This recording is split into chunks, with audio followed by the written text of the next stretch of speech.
तो hello guys, कैसे हो सब लोग। तो उम्मीद करता हूँ अच्छे होंगे। तो पिछले वीडियो में बोल रहा था हम कुछ लेने जा रहे हैं।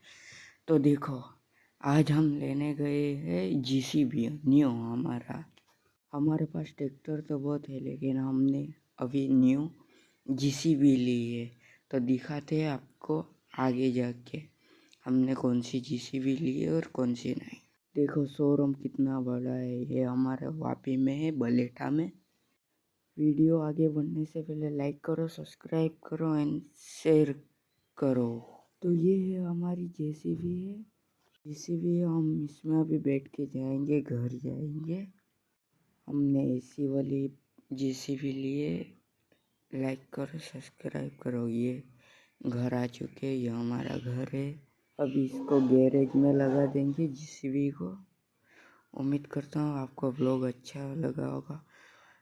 लगा होगा तो लाइक करो, सब्सक्राइब करो एंड शेयर करो। मिलते हैं नेक्स्ट वीडियो में। बाय।